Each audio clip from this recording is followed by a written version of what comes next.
So that helps a lot کہ ہم جو ہے نفس امارہ کو جو ہے ماؤنٹ کر سکیں یا نفس امارہ پر جو ہے قابو پا سکیں. تو اب ہمیں یہ دیکھنا ہے کہ اللہ تعالیٰ کی رحمت جو ہے وہ کیسے حاصل کی جاتی ہے. اب ہم جو قرآن کریم کے الحمدللہ 12 جز پڑھ چکے، ابھی 13واں جز ہم پڑھ رہے ہیں.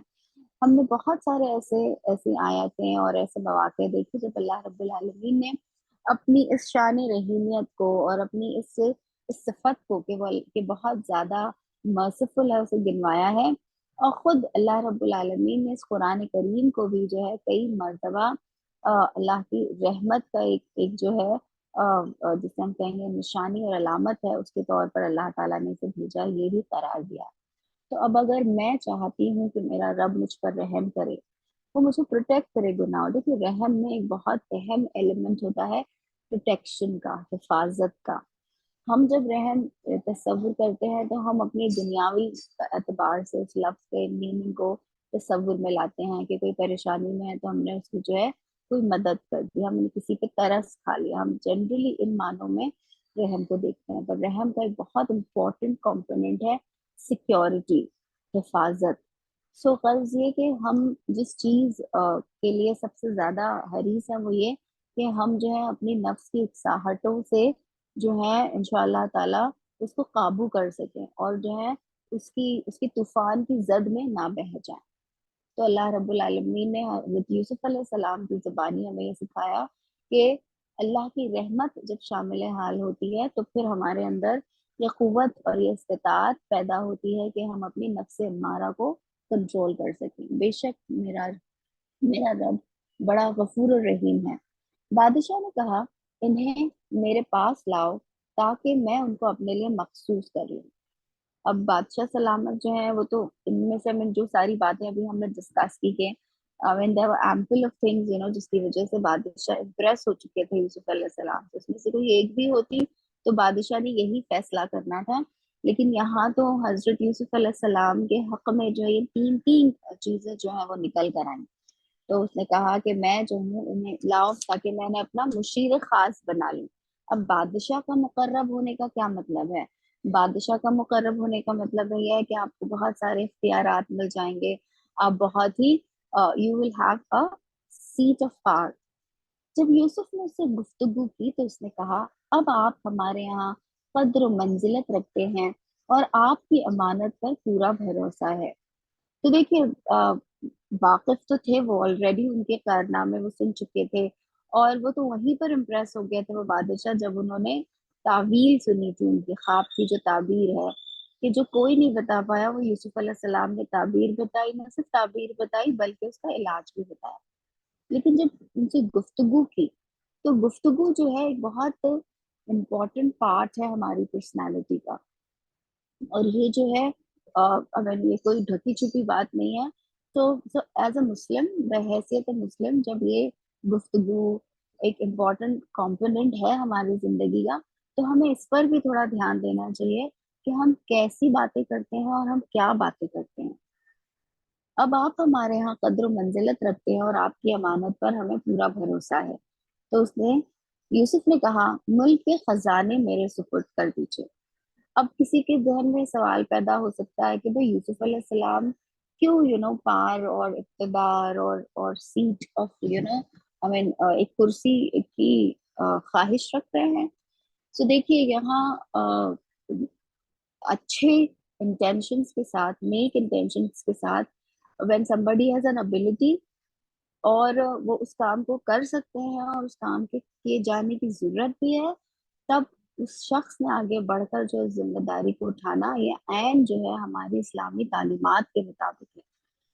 تو یوسف علیہ السلام نے جب دیکھا کہ ایک ایسا سخت وقت آنے والا ہے اور بہت ضرورت ہوگی کہ کوئی ان سارے مسائل کو جو اچھی طرح سے مینج کرے، تو انہوں نے کہا کہ آپ جو ہے یہ جو خزائن الارض ہے، جو خزانے ہیں، مجھے اس کی امانت جو ہے میں نے یہ پورا کے پورا معاملہ میرے سپرد کر دیجیے.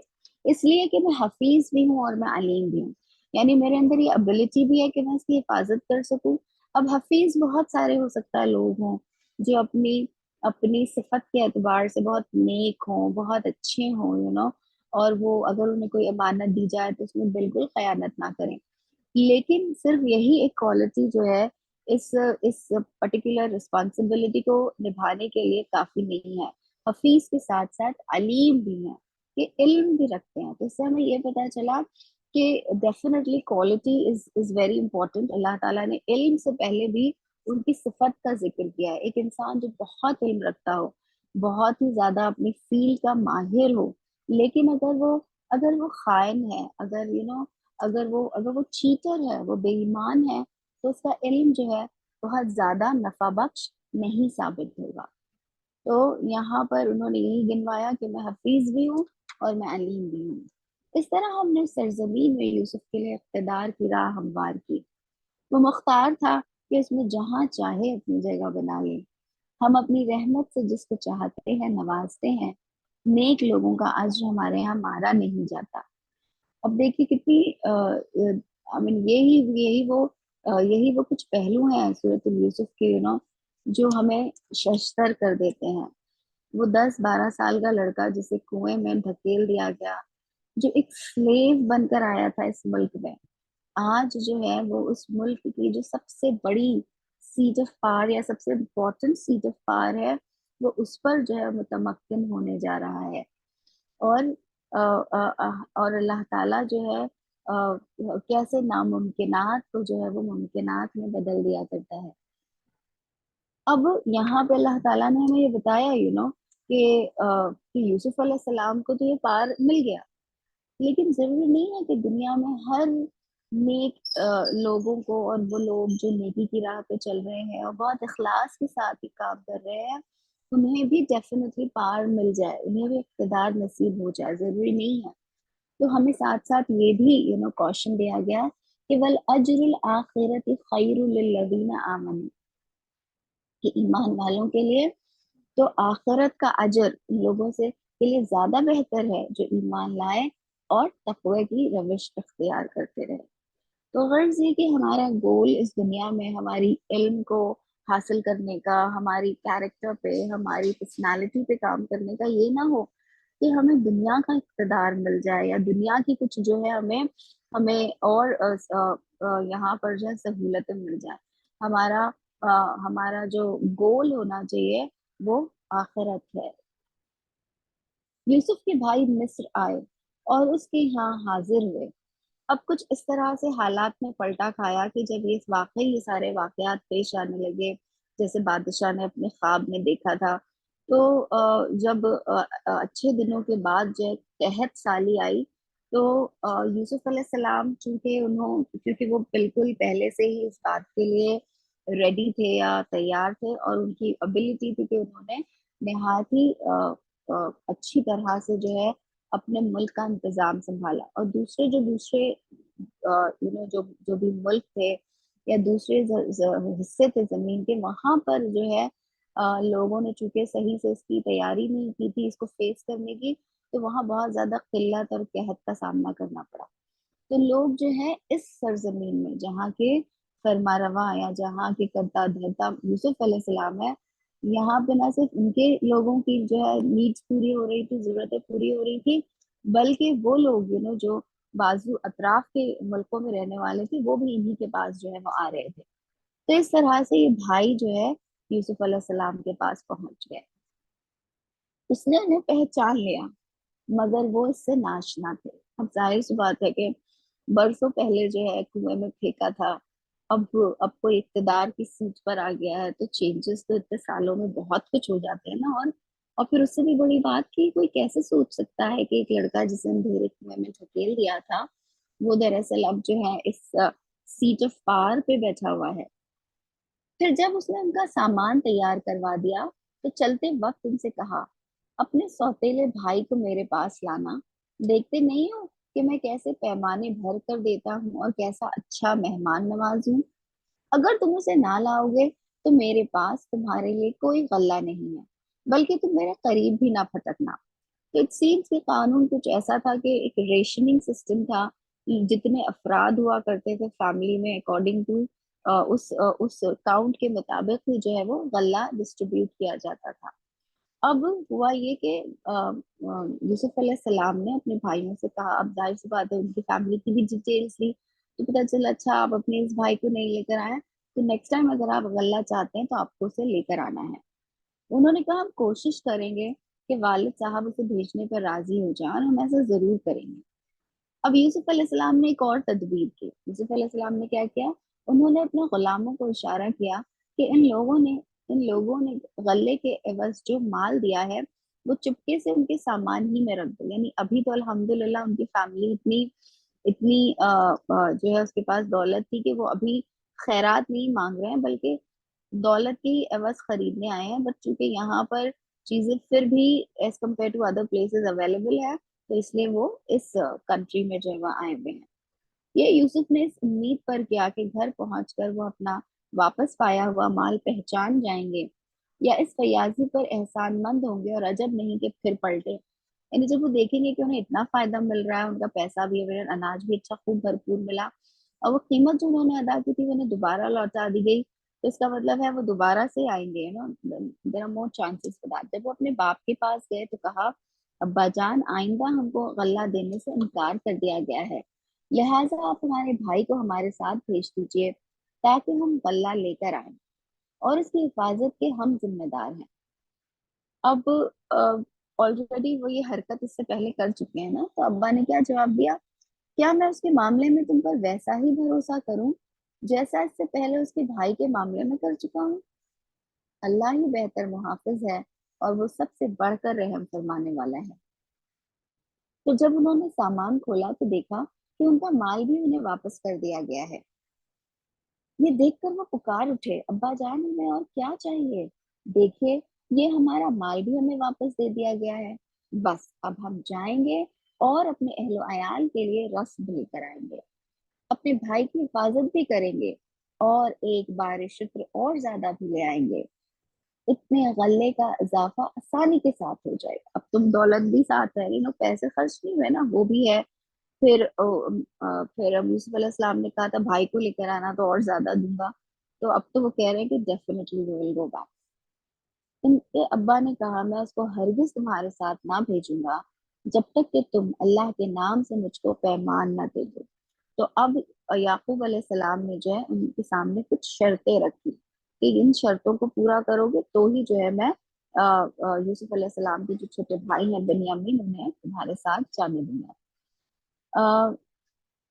تو اور وہ پیمان کیا تھا کہ اللہ کے نام پر تم مجھے یہ پرومس کرو گے کہ اسے میرے پاس ضرور واپس لے کر آؤ گے، اللہ یہ کہ کہیں تم ہی گھیر لے جاؤ، لیکن وہ ایکسیپشنز بھی جو ہے ساتھ ساتھ اس میں رکھے انٹیکٹ۔ جب انہوں نے اس کو اپنے اپنے پیمان دے دیے تو اس نے کہا دیکھو ہمارے اس قول پر اللہ نگہبان ہے، یعنی والد نے ایک مرتبہ پھر بچوں کو جو ہے اپنے بیٹوں کو یہ یاد دہانی کروائی کہ تم کس کے نام کے ساتھ جو ہے اس عہد کو باندھ رہے ہو اسے یاد رکھنا۔